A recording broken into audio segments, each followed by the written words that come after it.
سبيل الدموع سبيل مريح تنهدى يا صاحي كي تستريح وبث الدعاء.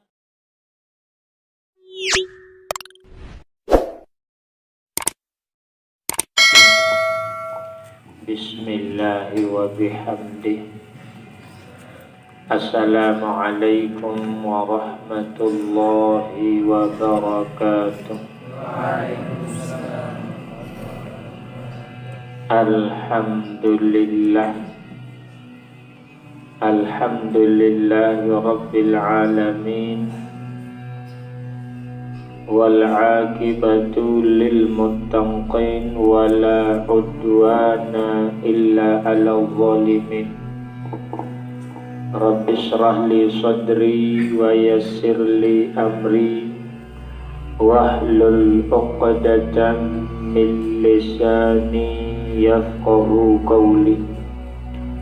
Allahumma aslih ummata Muhammadin sallallahu alaihi wasallam wa farrij an ummati Muhammadin sallallahu alaihi wasallam warham ummata Muhammadin sallallahu alaihi wasallam wansyur wahfaz wa ayyid nahdatal watan fil alamin bihaqqi Muhammadin sallallahu alaihi wasallam wa ba'du. Para asatidz, anak-anakku, hafizani wa iyyakumullah. Kita bersyukur kepada Allah Subhanahu wa ta'ala atas nikmat yang Allah berikan kepada kita sehingga kita semua dapat hadir di pagi yang cerah ini dengan mengharapkan keberkahan, dengan mengharapkan kemuliaan dari Allah Subhanahu wa ta'ala. Mudah-mudahan kalian, kita semua diberikan keistiqomahan, keyakinan dan keikhlasan oleh Allah Subhanahu wa ta'ala. Salawat dan salam sama-sama kita haturkan kepada junjungan alam Nabi besar Muhammad sallallahu alaihi wasallam. Mudah-mudahan dengannya kelak kita akan mendapatkan syafaat beliau, pertolongan beliau, bantuan beliau, dan mudah-mudahan kita semua dapat ngiring beliau masuk surga bighairi hisab. Amin ya rabbal alamin. Anak-anakku, hafizani wa iyyakumullah. Sebagaimana dikatakan oleh ustadznya tadi, bahwa insya Allah setiap hari kita akan menggelar pengajian pagi. Ba'da sholatus subuh ada pengajian, pun juga qubaila dukhulil fasal, sebelum masuk daripada kelas. Ya paling tidak beberapa menit, 5 menit, 10 menit, insya Allah, mengharapkan keberkahan kepada Allah Subhanahu wa ta'ala. Kita insya Allah tetap akan memakai kitab Syarah Aqidatul Awam, ya, karena ini yang sebagian besar anak-anakku menghafalnya, ya, tetap mengaji. Juga dewan guru, ya, perlu juga bawa kitab, perlu ikut mengaji, ya, supaya sama seperti anak-anaknya. harapan Abah kalian harus punya kitab semuanya. Harus punya kitab. Paling berapa harganya ini? Kemarin 30 ya, kurang lebih. Kalian nanti dipesan sama Ustadz Fadlinya, nanti dibelikan di Hikmah di Grand Herun 30.000 ya, untuk kalian besok pulang-pulangnya. Pasti ya kalian nanti disuruh ngajar sambil mengajar anak-anak ya, sudah paham maknanya. Insyaallah kita aji dan pada waktunya kita khatamkan insyaallah pembahasan kitab Aqidatul Awam. Ayo, sampai di mana pembahasan kita kemarin?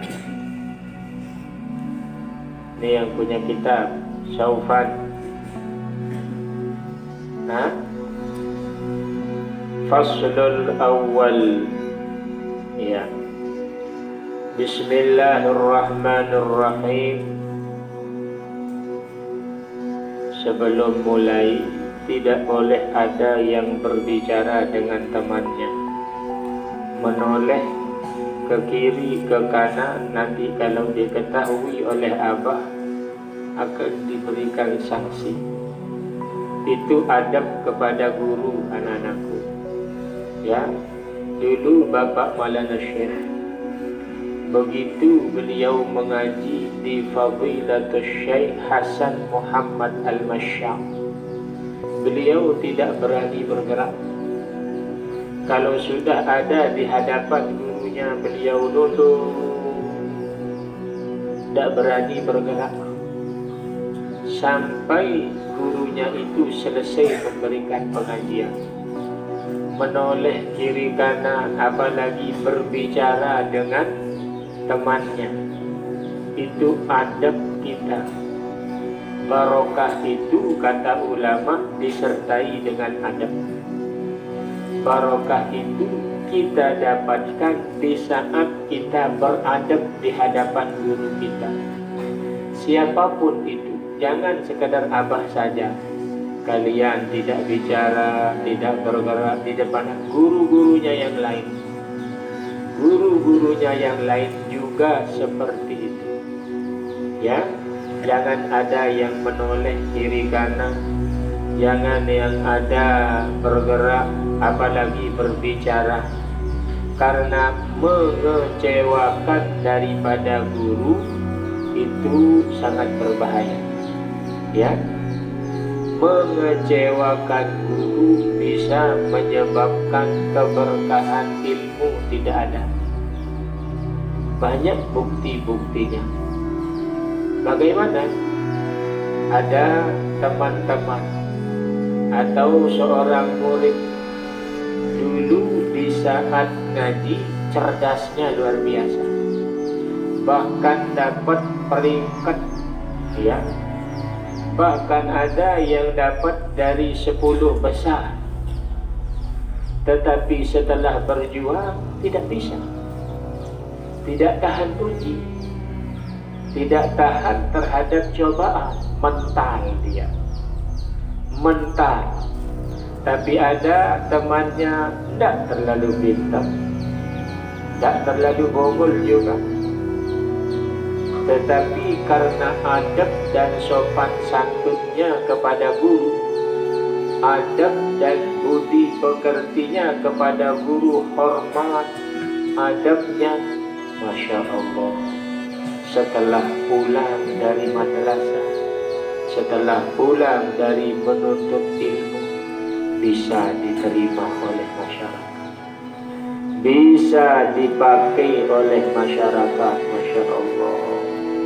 Nah ini anak-anakku sekalian ya, kalian semua jaga adab, jaga sopan santun, jaga perilakunya di depan guru di saat sedang diajar. Sebagaimana penghormatan kalian kepada guru, adab kalian kepada guru, begitu juga besok setelah pulang kalian. akan dapat daripada mengamalkan ilmunya. Ya, siapkan atom, siapkan pulpennya, bukunya kalian. Mana faedah yang perlu dicatat, mana faedah yang takut kita akan lupa nanti, dicatat. Nah, kalau orang penuntut ilmu yang benar-benar penuntut ilmu, dia sudah mencatat hari ini, tanggal ini, jam ini, dari guru ini, faedah. Besok kalian kalau pulang, kita ruang buku agenda, catatan, dulu bahasa guru saya. Ini faedah yang saya dapatkan, Masya Allah. Ya, coba kita lanjutkan mudzakarah kita sampai di dalam al-faslul awwalu fi sifatillahi ta'ala. Al-wajibu fi haqqihi ta'ala, al-jaizu fi haqqihi ta'ala, al-mustahilu fi haqqihi ta'ala. Ya, pasal pertama di dalam menjelaskan fi sifatillahi ta'ala, di dalam membahas sifat Allah subhanahu wa ta'ala, di dalam membahas sifat-sifat yang wajib bagi Allah subhanahu wa ta'ala. Al-wajibu fi haqqihi ta'ala, yang wajib bagi Allah subhanahu wa ta'ala. Al-jaizu fi haqqihi ta'ala, dan yang jaiz bagi Allah subhanahu wa ta'ala. Wal mustahil fi haqqihi, dan mustahil padanya. Nah, ini yang disebut di dalam ilmu tauhid dengan ucapan ahkamul aqli as-salasah. Hukum akal yang tiga. Hukum akal itu ada tiga macam. Ya, dalam ilmu tauhid, di dalam pembahasan ilmu tauhid, hukum akal itu ada tiga. Yang pertama al-wajib, yang kedua al-mustahil, dan yang ketiga al-jaiz. Berapa hukum akal? Tiga. Yang pertama, yang kedua, yang ketiga jaiz. Wajib, mustahil, jaiz. Apa? Wajib, mustahil, jaiz. La ghairah, tidak ada yang lain. Ya, dalam ilmu akal, dalam ilmu tauhid, hukum akal itu terbagi menjadi tiga. Ada kalanya wajib, ada kalanya mustahil, ada kalanya jaiz. Nanti kita jelaskan, ya, apa itu wajib dalam ilmu tauhid, dalam ilmu akal, apa itu mustahil, apa itu jaiz. Ya, sekarang kita mulai al-wajibu fi haqqihi ta'ala, yang wajib bagi Allah subhanahu wa ta'ala daripada sifat. Apa katanya di sini? Wa ba'du fa'lam bi wujubil ma'rifah min wajibin lillahi ishrina sifah. Jawab baca.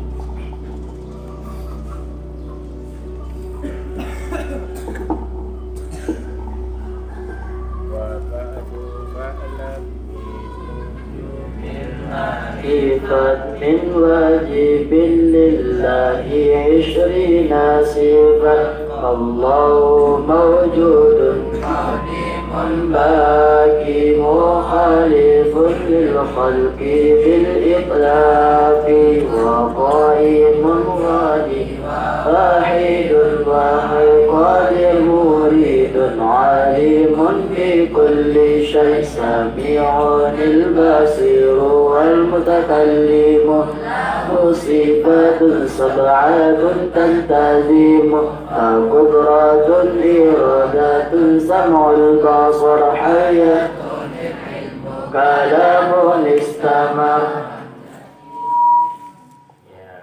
Ini yang wajib bagi Allah Subhanahu wa ta'ala. Wa ba'du, dan setelah itu fa'lam, ketahuilah.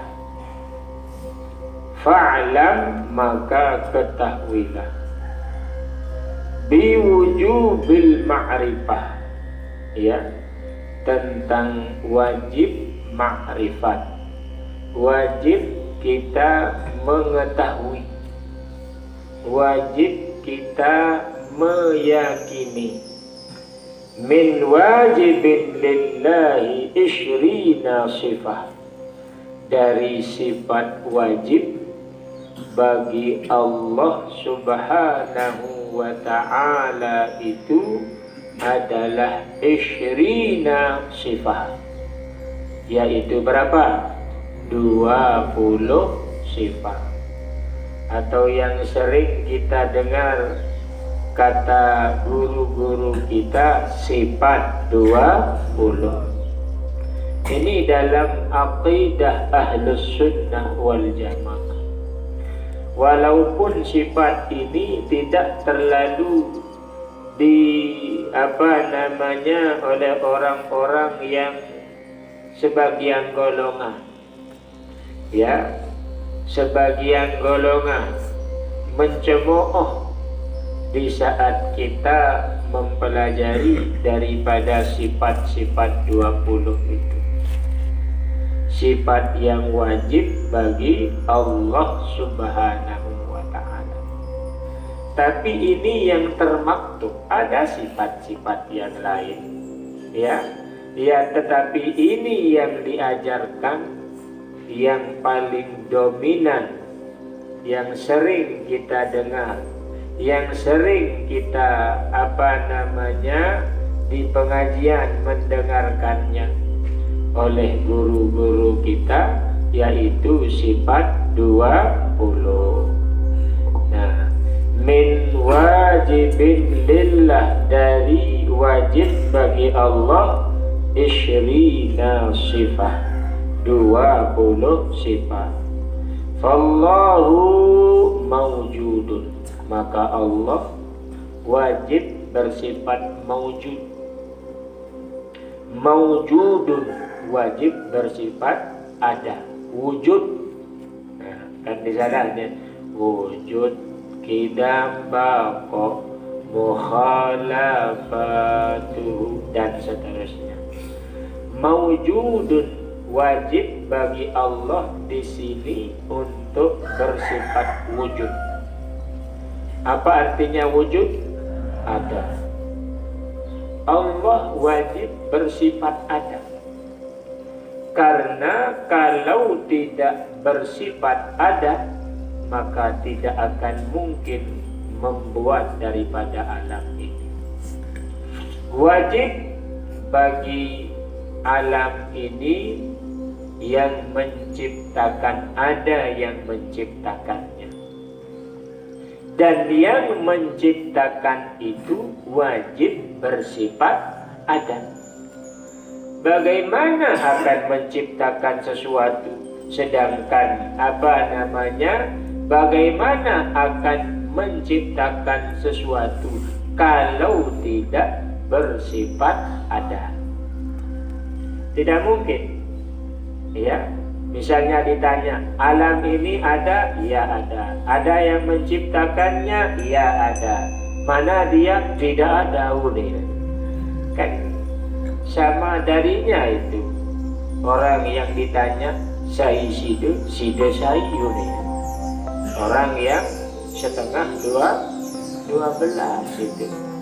Nah ini dia, yaitu wajib bagi Allah untuk bersifat ada. Ini secara umum dulu. Nanti dijelaskan oleh syarih ya. Mawjudun qadimun. Qadimun, ma mana qadim? Qidam. Apa artinya qidam? Terdahulu. Ya. Qadimun, terdahulu. Terdahulunya Allah, tidak ada yang mendahuluinya. Huwal awwalu, dialah Allah subhanahu wa ta'ala yang paling awal, tidak ada yang mengawalinya ya. Dan juga yang paling akhir, dan tidak ada yang akhir setelahnya. Huwal awwalu wal akhiru, qadim, terdahulu. Terus baqin, baqo. Ma mana baqo? Kekal. Allah subhanahu wa ta'ala wajib untuk bersifat kekal. Ma makna kekal? Tidak mati. Ya, tidak mati, tidak hancur, tidak hilang, kekal selama-lamanya. Lain halnya dengan kita. Masya Allah, per menit, per jam, per hari, per bulan, per tahun berubah kita. Dari semenjak kita lahir di muka bumi ini, tidak tahu apa-apa, masih lemas, masih tidak tahu melaksanakan apa-apa. 2 hari, 2 minggu, berubah. 2 bulan, tahun, kemus-kemus sedikit. Terus 2 tahun, lampa-lampa. Terus 10 tahun, ngone-ngone, tiwu, senet. Ara idap bau sedikit. Ngone-ngone, toa, terus cepok, begitulah manusia. Berubah setiap saat. Berubah. Hari ini, besok, dan besoknya pasti ada perubahan. Nah, itu sebabnya makhluk itu tidak ada yang kekal. Makhluk itu tidak ada yang kekal. Akan bersifat berubah. Akan bersifat ada. Setelah ada, tidak ada, dibangkitkan oleh Allah subhanahu wa ta'ala lagi. Baqin, artinya kekal. Wajib bagi Allah untuk bersifat kekal. Mukhalifun lil khalqi bil itlaqi, berbeda dengan makhluknya secara mutlak. Nah ini wajib bagi Allah untuk bersifat berbeda dengan makhluknya. Nah, tidak boleh sama dengan makhluknya. Mukhalafatuhu lil hawadith. Nah, ya kena. Yaitu bersifat berbeda dengan makhluknya. Allah subhanahu wa ta'ala itu dari segala jurusan, dari segala bentuk wajib bersifat berbeda.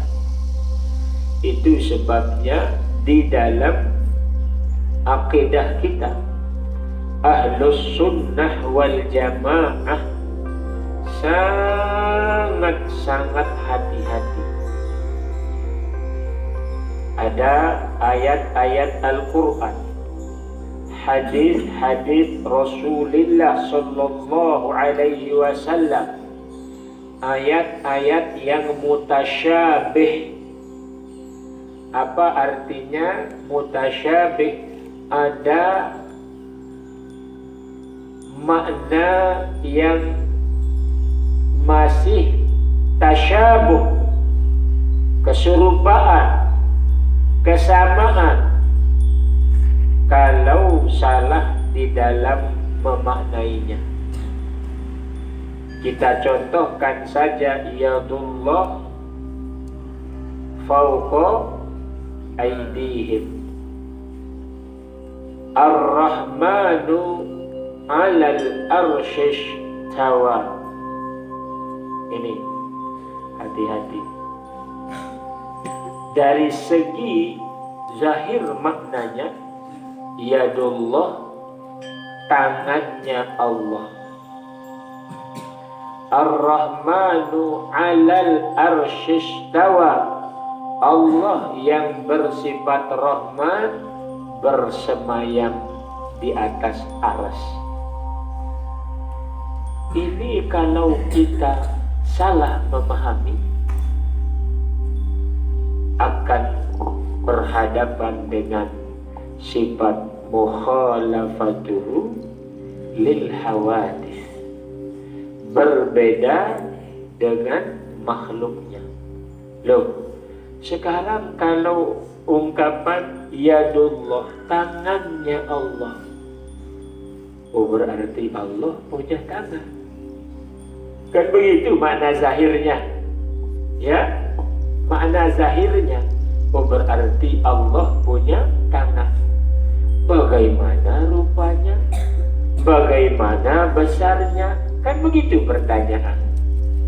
Sekarang kalau kita memaknai secara zahir, Ar-Rahman 'alal arsyish tawa, Allah itu bersemayam di atas aras. Oh berarti Allah mempunyai tempat. Allah mempunyai tempat. Sedangkan mempunyai tempat itu sifat daripada makhluk. Kan kita seperti itu. Punya rumah, punya tempat, harus ada tempat kita. Berarti akan sama Allah dengan makhluk. Nah, di dalam ayat-ayat mutasyabih, di sini ulama-ulama ahlus sunnah wal jamaah sangat hati-hati. Sangat hati-hati di dalam mengambil makna, memaknai atau menyikapi daripada ayat-ayat tersebut. Ulama ahlus sunnah wal jamaah mengambil cara di dalam menyikapi ayat-ayat yang mutasyabih itu ada dua versi. Nah, catat. Ada dua versi. Ulama yang pertama yaitu ulama al-mutaqaddimin. Ya, mutaqaddimin, ulama-ulama generasi pertama. Salafus salih, ulama-ulama salaf. Ahlus sunnah wal jamaah itu mengambil sikap tafwid. Tafwid, ta, fa, ya, dan ba. Minal fawwada yufawwidu tafwid. Ma makna tafwid? Menyerahkannya kepada Allah. Mereka ulama salaf dari ahlus sunnah wal jamaah mengambil sikap di dalam ayat-ayat al-mutasyabih maupun hadis-hadis. Pertama dengan cara at-tafwid, menyerahkan maknanya kepada Allah Subhanahu